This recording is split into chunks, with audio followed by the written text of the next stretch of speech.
With the expanding role of the U.S. Navy in the Delta of Vietnam in the mid-1960s, the USS Jennings County, LST-846, and 3 other LSTs were pulled from the mothball fleet and modified to support the growing number of river patrol boats, called PBRs, in the Delta of Vietnam.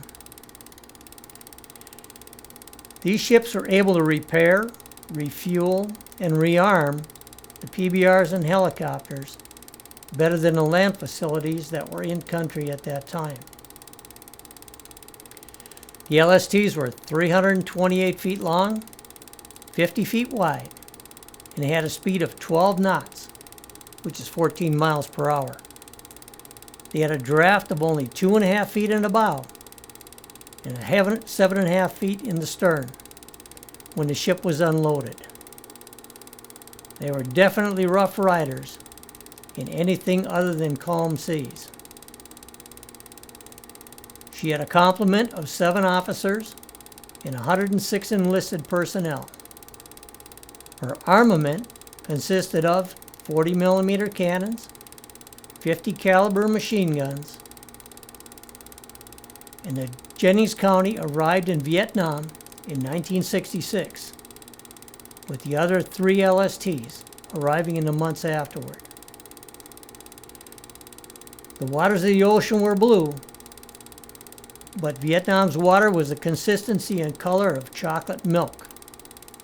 And because of this, the Navy in Vietnam was referred to as a brown water Navy.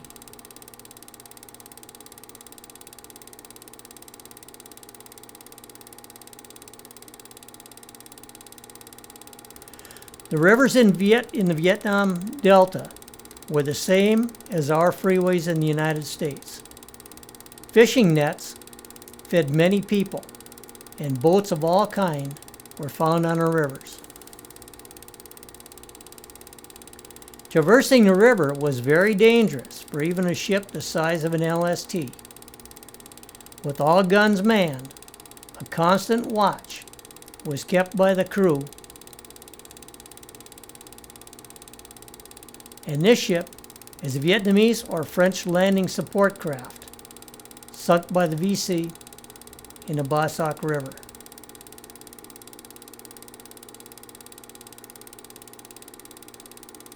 Minesweepers were a common sight, as they were working constantly to keep the channels open and free of mines.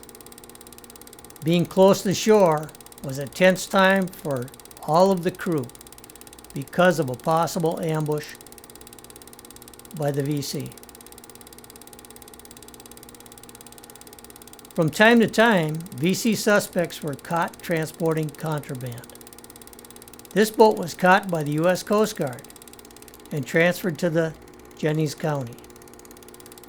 The Viet Cong were then transported to shore by PBR and turned over to the Vietnamese authorities.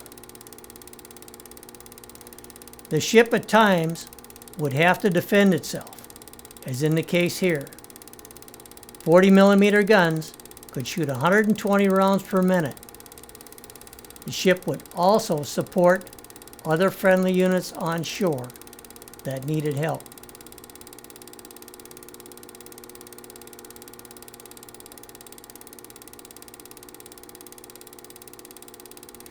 Vung Tau was one of the 3 main ports in Vietnam. Cam Ranh Bay and Da Nang were the other 2. The Navy had 3 functions in Vung Tau. First was a harbor control command post. They had radios, radar, and a plot of all the ships in the harbor. Their station was on top of that hill, right in front. The second was a harbor patrol element, and they would monitor all of the small craft in the harbor. The third was the explosive ordnance disposal team. They were responsible for swimming under all of the harbor ships, looking for mines planted on a ship's hull.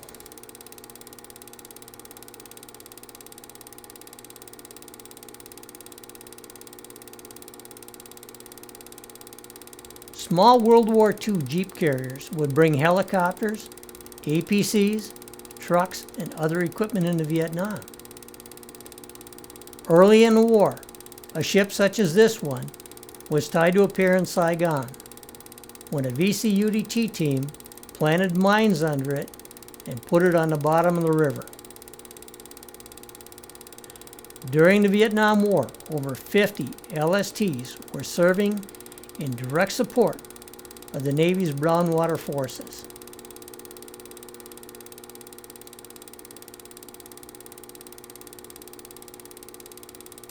Swift boats would, along with the U.S. Coast Guard, patrol the shallow waters of the Vietnamese coast. They were 80 feet long, at a speed of 35 miles per hour, and they had twin 50 caliber machine guns in the front, a single 50, and an 81 millimeter mortar aft.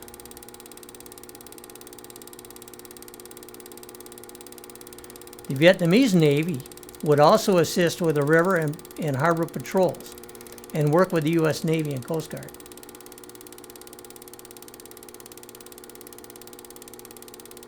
Helicopter operations were dangerous on ships that were not designed for them. Pilots could not see where they were landing on a ship. Watch in a rear door as a crew member gives instructions to the pilot.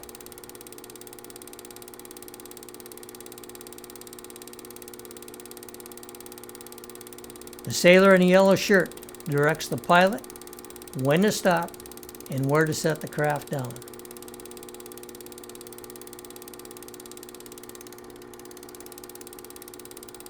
Okay, PBRs were 33 feet long and heavily armed. They patrolled large and small rivers.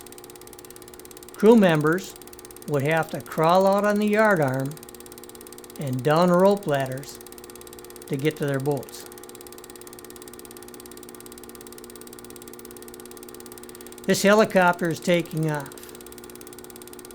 Watch how the sailor in yellow instructs the pilot to turn the helicopter around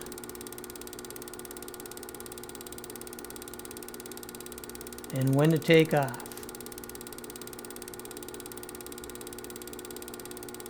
The helicopter will circle the ship until the second chopper takes off, as they always fly in pairs for mutual protection.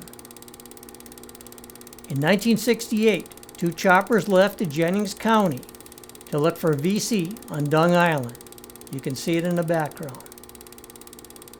One of the choppers was shot down, and the second chopper was able to keep the Viet Cong away from the craft until the Army helicopter gunships in the area could assist. A team of SEALs on the Jennings County also helped secure the area until the helicopter and bodies of the crew could be recovered.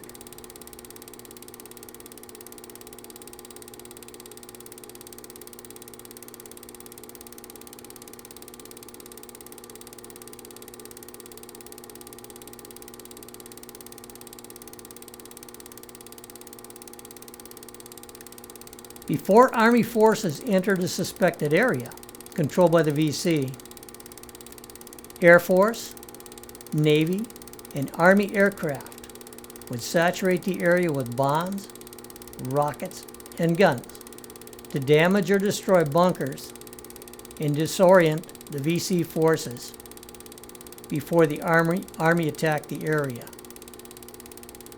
The U.S. 9th Infantry Division, working with the U.S. Navy, worked hand in hand in the Delta as the Mobile Riverine Force. Incidentally, Vietnam was the first time since the U.S. Civil War that the U.S. Army and Navy worked together for the insertion of troops on inland rivers.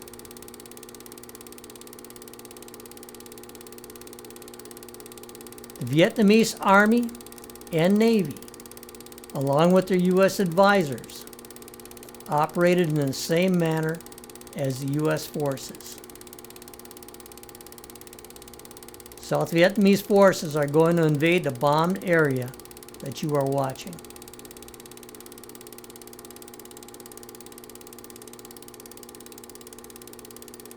This is the Vietnamese rag boat. It is armed with 50 and 30 caliber machine guns.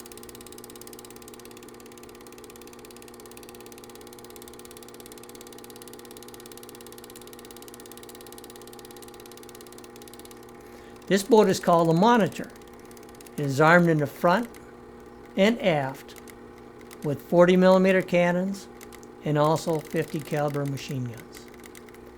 By the early 1970s, the U.S. forces were withdrawn, leaving the South Vietnamese Armed Forces to fight the Northern forces for control of the area.